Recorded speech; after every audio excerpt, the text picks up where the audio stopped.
नमस्कार, आप देख रहे हैं एएनबी न्यूज नेशनल और मैं हूं आपके साथ विकास तिवारी। वक्त है हमारे खास बुलेटिन अपनू उत्तराखंड का। तो चलिए रुक करते हैं खबरों की तरफ।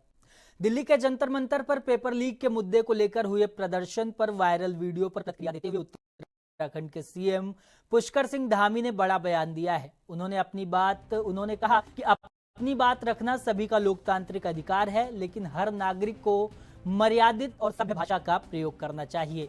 उन्होंने कहा कि भारत संस्कृति और सभ्यता का देश है, इसलिए युवाओं सहित सभी लोगों को संयम, जिम्मेदारी और शांतिपूर्ण तरीके से अपनी बात रखनी चाहिए और लोकतंत्र में उपलब्ध वैधानिक माध्यमों का ही पालन करना चाहिए।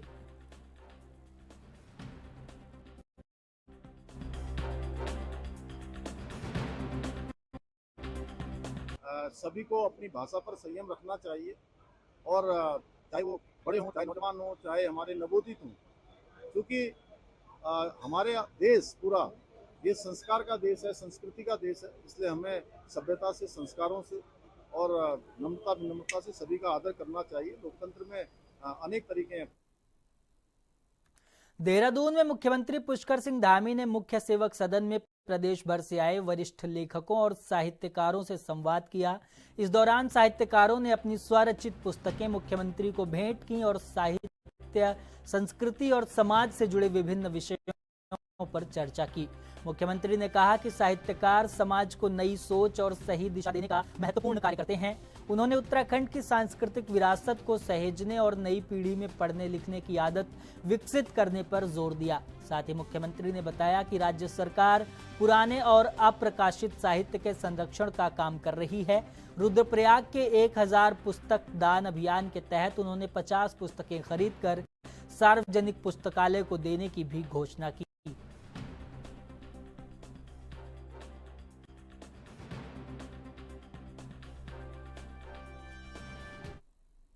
कांवड़ मेला 2026 को सुरक्षित और सुचारू रूप से संपन्न कराने के लिए उत्तराखंड पुलिस ने तैयारियां तेज कर दी हैं। हरिद्वार के रोशनाबाद पुलिस लाइन में एडीजी कानून व्यवस्था वी मुरुगेशन की अध्यक्षता में सुरक्षा व्यवस्था को लेकर संयुक्त ब्रीफिंग की गई। बैठक में पुलिस और प्रशासन के वरिष्ठ अधिकारियों ने मेले की तैयारियों की समीक्षा की। पूरे मेला क्षेत्र को 18 सुपर जोन, 40 जोन और 141 सेक्टरों में बांटा गया है। सुरक्षा के लिए हजारों पुलिसकर्मियों के साथ अर्धसैनिक बलों की तैनाती भी की जाएगी। वहीं ड्रोन, सीसीटीवी, बम निरोधक दस्ता और डॉग स्क्वाड के जरिए लगातार निगरानी रखी जाएगी। सेंसिटाइज कराया जो मौजूदा हालत पे हमारा यात्रा सुगम और सुरक्षित हो। सभी गाँव जो आ रहे हैं उस सब कुशल अपना गंतव्य में पहुँचे और हमारी जो लोकल के लोग हैं उन्हें भी परेशानी ना हो। इस संबंध में हमने विस्तृत से हमारे जो फोर्स के हमारे ऑफिसर्स ने ब्रीफ किया, मैंने भी ब्रीफ किया। प्राप्त पे लगी है फोर्स, हमें जितने जरूरत पड़ेगा उतने लगा हुआ है। आपके पैरामिलिट्री फोर्स भी है, पीएसी भी है, एसडीआरएफ है, हमारे सारे लगे। वो अपनी जो यात्रा सब कुशल करने के लिए आप यहाँ पे ऐसा उड़दंग ना बचाएं और ऐसे हथियार ऐसे ले आते हैं, बैट बॉल, त्रिशूल वगैरह, वो सब हम लोग टेस्ट करेंगे और उन्हें आने नहीं देंगे। और दूसरा आपका जो डीजे है उसको जो वॉइस लेवल है वो विद इन द लिमिट्स है, वो सुप्रीम कोर्ट का गाइडलाइंस है, उसे हम इंश्योर करेंगे। हमें उनसे अपील है कि वो उसी लेवल पे नीचे ही रखें, उनको उससे ज़्यादा ना करें। जो पिछले साल से उससे ज़्यादा आने का अभी हमारी कांवड़ यात्रा जो हमारी आगामी प्रस्तावित है, जो 30 तारीख से 11 अगस्त तक चलेगी, इसके लिए समस्त पुलिस बल को आज उनकी ब्रीफिंग थी। इसमें हमारे जितने भी अधिकारी कर्मचारी, पीआरडी, होमगार्ड्स और सीपीएमएफ के अधिकारी कर्मचारी लोग जो थे उनको ब्रीफ किया गया है। और लगभग मैं पूरे अगर रेंज की अगर बात करूं तो लगभग 10,000 का बल जो है ये कांवड़ यात्रा के लिए हमने इसको डिप्लॉय किया है। जैसा कि आप अवगत हैं कि कांवड़ यात्रा प्रमुख रूप से हरिद्वार में संचालित होती है, लेकिन साथ साथ यहाँ पर जो हमारा पौड़ी जनपद है जहाँ पे नीलकंठ महादेव में भी काफ़ी भारी संख्या में कांवड़ यात्री जो है वो जाते हैं। प्लस जो टेहरी भी इसमें काफ़ी इनका इन्वॉल्वमेंट रहता है, जो कि वहाँ पर ट्रांजिट और पार्किंग की व्यवस्थाएं की जाती हैं। प्लस देहरादून से भी काफ़ी ट्रांजिशंस होता है। ऋषिकेश का जो एरिया है वहाँ पर भी भारी उत्तराखंड में विधानसभा चुनाव से पहले कांग्रेस ने अपनी परिवर्तन संकल्प यात्रा के दूसरे चरण की तैयारियां तेज कर दी हैं। कांग्रेस का कहना है कि पहले चरण में पर्वतीय क्षेत्रों के 10 जिलों में यात्रा को लोगों का अच्छा समर्थन मिला। अब दूसरा चरण 2 अगस्त से देहरादून से शुरू होगा, जिसके बाद हरिद्वार और उधम सिंह नगर में भी यात्रा निकाली जाएगी। कांग्रेस का दावा है कि वो जनता से जुड़े मुद्दों को लेकर लगातार आवाज उठाएगी। वहीं भाजपा ने कांग्रेस के दावों को खारिज करते हुए कहा कि पार्टी के पास न मजबूत नेतृत्व है और न ही स्पष्ट नीति। भाजपा ने विकास कार्यों के दम पर लगातार तीसरी बार सरकार बनाने का दावा किया है।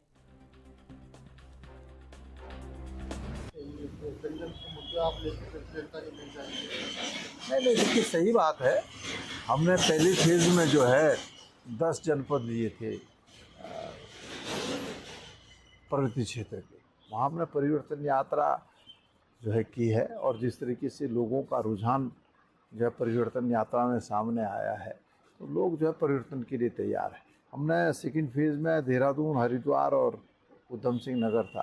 देहरादून को हम 2 अगस्त से परिवर्तन यात्रा प्रारंभ करेंगे और हरिद्वार में क्योंकि कांवड़ है तो यहाँ तो संभव नहीं हो पाएगा, ऋषिकेश में संभव नहीं हो पाएगा। और उधम सिंह नगर में हमारे राष्ट्रीय अध्यक्ष खड़गे जी आ रहे हैं, तो उसके लिए जो है 27 तारीख को भी क्या नाम वहाँ हल्द्वानी और रुद्रपुर में जो है बैठक है। और उसके बाद जो है जब खड़गे जी आ जाएंगे 8 तारीख को, उसके बाद हम उधम सिंह नगर में भी जो परिवर्तन यात्रा प्रारंभ करेंगे और कांवड़ के बाद हरिद्वार में करेंगे।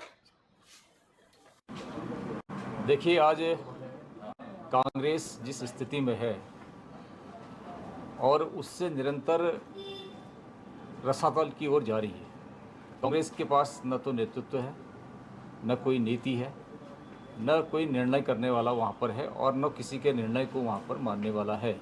इसलिए आज राज्य दर राज्य कांग्रेस चुनाव हारते जा रही है।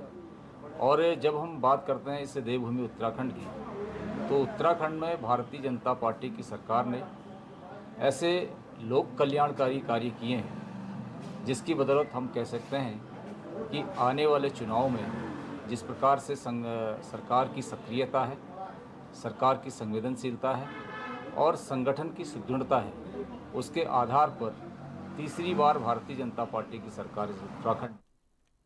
कुंभ मेले से पहले नया उदासीन अखाड़ा एक बार फिर से विवादों में आ गया है। पहले असली और नकली संतों को लेकर विवाद सामने आया था, लेकिन अब असली और नकली देवताओं को लेकर नया मामला गर्मा गया है। पंजाब से आए संतों ने हरिद्वार में बैठक कर आरोप लगाया कि वर्षों से अखाड़े में नकली देवताओं की पूजा की जा रही है और कुंभ में भी उन्हीं का ही शाही स्नान भी कराया जाता रहा है। संतों का दावा है कि असली देवता पंजाब में है और इस बार उन्हें ही कुंभ का शाही स्नान कराया जाएगा। वहीं अखिल भारतीय अखाड़ा परिषद के अध्यक्ष महंत रविंद्र पुरी ने पूरे मामले की जांच कराने की मांग की है।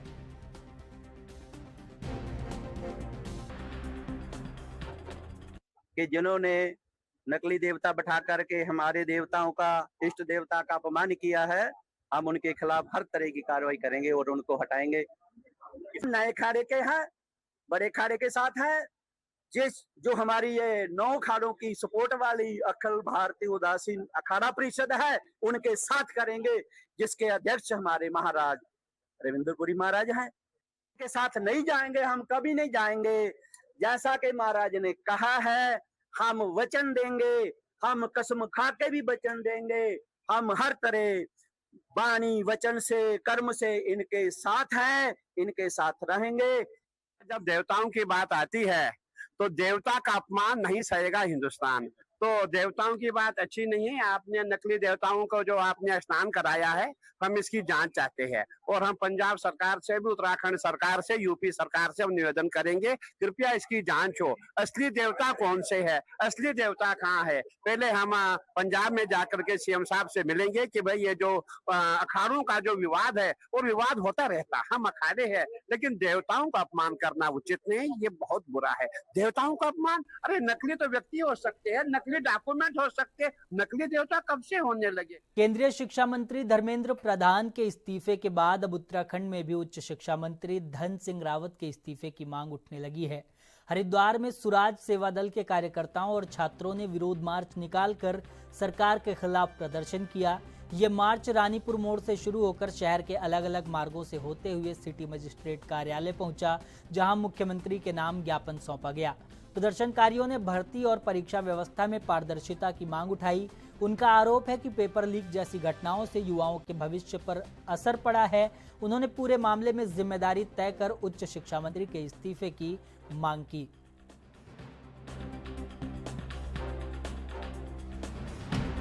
देखिए, जंतर मंतर पर धरना चल रहा था, आंदोलन हो रहे थे, लाठीचार्ज हो रहे थे और यहाँ पर देहरादून में पेपर लीक हो रहा था। आप बताइए, जब वहाँ के धर्मेंद्र प्रधान ने, केंद्रीय शिक्षा मंत्री ने इस्तीफा दिया है, तो यहाँ पर धन सिंह को इस्तीफा देना चाहिए। आप देखिए, जिस समय यहाँ पर सबसे पहले जो पेपर लीक की शुरुआत हुई वो उत्तराखंड से हुई।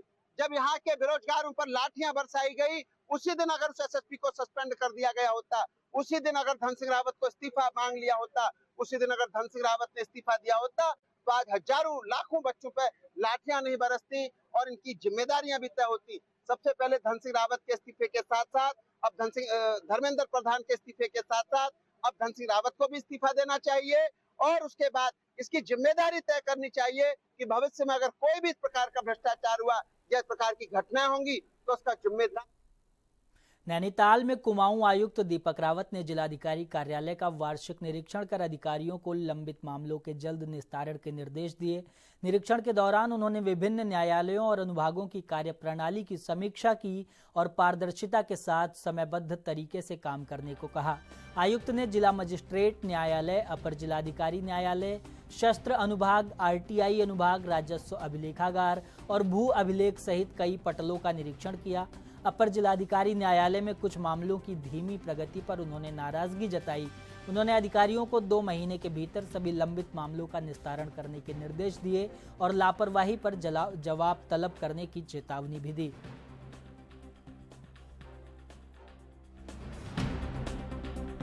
का एक वार्षिक इंस्पेक्शन एज ए कमिश्नर मुझे करना था और इसको हर साल करता भी हूँ। तो इसमें आज नैनीताल कलेक्ट्रेट का इंस्पेक्शन था, जिसमें अभी तक जो मैंने पटल देखे हैं उसमें आर्म्स का पटल देखा, जिसमें कि मुझे व्यवस्थाएं ठीक मिली और सारी सूचनाएं अपडेटेड थी। उसमें केवल यही मैंने निर्देश दिए हैं कि जो गन हाउसेस का इंस्पेक्शन एसडीएम्स कर रहे हैं, तो उसमें जो कारतूस हैं, एम्यूनिशन है, उसका ब्यौरा भी वो अपने इंस्पेक्शन में लिखें। इसके बाद खनन पटल का इंस्पेक्शन किया गया, जिसमें भी व्यवस्थाएं पहले से बहुत ज़्यादा सुधरी हैं और सभी चीज़ें अपडेटेड थी। जो वसूलियाँ हुई हैं वो भी अपडेटेड थी। जो अन्य कोर्ट से जो आदेश हुए हैं उनका भी अनुपालन हो रखा था, वो भी अपडेटेड थे। इसमें इसके बाद हमने एडीएम कोर्ट को देखा, एडीएम प्रशासन को। इसमें मुझे लगता है काफ़ी सुधार की आवश्यकता है। कुछ तो मामले बहुत पुराने हैं, 10-10 साल के, और बहुत छोटे मसले हैं जो बड़े आराम। कैबिनेट मंत्री और नरेंद्र नगर विधायक सुबोध उनियाल के जन्मदिन के अवसर पर मनीकीरेती के कैलाश गेट स्थित गंगा तट पर विशेष कार्यक्रम आयोजित किया गया। बीजेपी, ओबीसी मोर्चा और भारतीय जनता युवा मोर्चा की ओर से आयोजित इस कार्यक्रम में कार्यकर्ताओं ने मां गंगा का दुग्धाभिषेक कर प्रदेश की सुख समृद्धि और कैबिनेट मंत्री के उत्तम स्वास्थ्य और दीर्घायु की कामना की। इस कार्यक्रम का आयोजन ओबीसी मोर्चा जिलाध्यक्ष राजेंद्र थलवाल के नेतृत्व में किया गया। इस दौरान भाजपा नेताओं ने कहा कि सुबोध उनियाल के नेतृत्व में क्षेत्र में कई विकास कार्य हुए हैं और वो लगातार प्रदेश के विकास के लिए सक्रिय रूप से काम कर रहे हैं।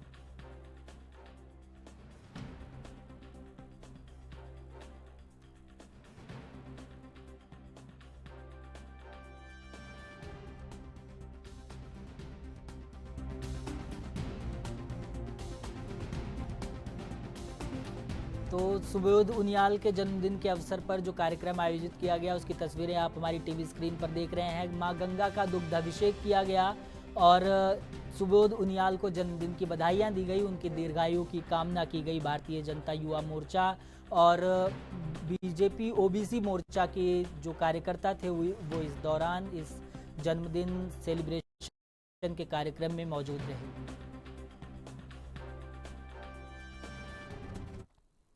उत्तराखंड में पेपर लीक मामलों को लेकर राजनीतिक बयानबाजी के बीच मुख्यमंत्री पुष्कर सिंह धामी ने विपक्ष के आरोपों को खारिज करते हुए बड़ा बयान दिया है। उन्होंने कहा कि कांग्रेस के पास कोई मुद्दा नहीं बचा है, इसलिए वो भ्रम फैलाने की कोशिश कर रही है। इस दौरान उन्होंने कहा कि बीजेपी सरकार ने कभी भी पेपर लीक या नकल के मामलों को दबाया नहीं है, बल्कि शिकायत मिलते ही तत्काल जांच कर दोषियों पर कार्रवाई की गई है। साथ ही मुख्यमंत्री ने दावा किया कि उनकी सरकार नकल माफियाओं के खिलाफ सख्त अभियान चलाकर 100 से अधिक आरोपियों को जेल भेज चुकी है और हर मामले में पारदर्शिता और कड़ी कार्रवाई की नीति अपनाई जा रही है।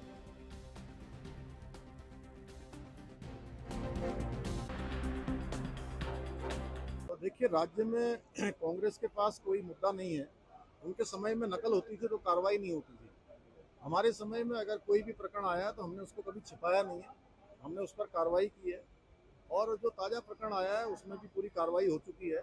और वो एक सेमेस्टर, चूँकि इंजीनियरिंग के सेमेस्टर का एग्ज़ाम था, इंटरनल उनकी परीक्षा थी, वो किसी व्हाट्सएप ग्रुप पर ऐसी सूचना आई थी कि वो प्रश्न पत्र, उसमें कुछ जो प्रश्न पत्र हैं उसमें से कुछ प्रश्न पत्र आए, तो हमने तत्काल कार्रवाई की है और जो भी उसमें दोषी हैं उनके खिलाफ कार्रवाई हुई है। और पहले भी हम 100 से अधिक नकल माफियाओं को जेल भेज चुके हैं, जबकि इनके कार्यकाल में चाहे वो पटवारी भर्ती का प्रकरण हो, दरोगा भर्ती का प्रकरण हो या उत्तराखंड टेक्निकल बोर्ड का प्रकरण हो या UPSSC के प्रकरण हो, उन पर किसी पर BDO की भर्ती का प्रकरण हो, किसी पर कार्रवाई नहीं हो, उन सभी पर हम ही ने कार्रवाई की है और अब भी हम ही कार्रवाई कर रहे हैं, क्योंकि हमारा एकमात्र संकल्प है कि ये नकल बिल्कुल किसी कीमत पर नहीं होनी चाहिए और हम नकल का सब। दिल्ली में उत्तराखंड कांग्रेस के वरिष्ठ नेताओं की अहम बैठक हुई, जिसमें प्रदेश की राजनीतिक स्थिति और साल 2027 के विधानसभा चुनाव की तैयारियों पर विस्तार से चर्चा की गई। उत्तराखंड प्रभारी कुमारी शैलजा की मौजूदगी में संगठन को बूथ स्तर तक मजबूत करने, कार्यकर्ताओं को सक्रिय करने और जनसंपर्क अभियान तेज करने की रणनीति बनाई गई। बैठक में जनता से जुड़े मुद्दों को मजबूती से उठाने पर भी जोर दिया गया। इसके साथ ही कांग्रेस अध्यक्ष मल्लिकार्जुन खड़गे और सांसद प्रियंका गांधी के प्रस्तावित उत्तराखंड दौरे को लेकर भी बैठक में मंथन हुआ।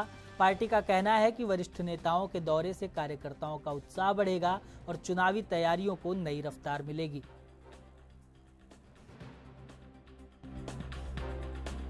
दिल्ली में हमारे राजनीतिक मामलों के कई जो मामले थे उन पर चर्चा हुई। आदरणीय हमारी प्रभारी जी ने ये बैठक ली और उसमें प्रदेश के हमारे सभी वरिष्ठ नेतागण शामिल थे।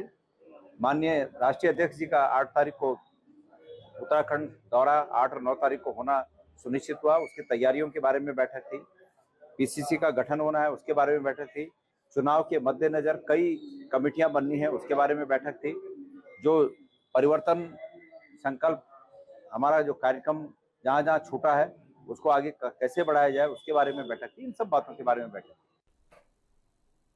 भर्ती परीक्षाओं में पेपर लीक के मुद्दे पर कांग्रेस ने केंद्र सरकार पर जोरदार हमला करते हुए केंद्रीय शिक्षा मंत्री धर्मेंद्र प्रधान के इस्तीफे को युवाओं के आंदोलन की बड़ी जीत बताया है। इस दौरान कांग्रेस प्रदेश महामंत्री नवीन जोशी ने कहा कि केवल एक मंत्री के इस्तीफे से समस्या का समाधान नहीं होगा। उन्होंने आरोप लगाया कि पेपर लीक की घटनाओं से लाखों युवाओं का भविष्य प्रभावित हुआ है और पूरे मामले की निष्पक्ष जांच कर सभी जिम्मेदार लोगों के खिलाफ कड़ी कार्रवाई की जानी चाहिए। साथ ही उन्होंने उत्तराखंड समेत देश भर की भर्ती परीक्षाओं में कथित अनियमितताओं पर सरकार से नैतिक जिम्मेदारी तय करने की मांग की है।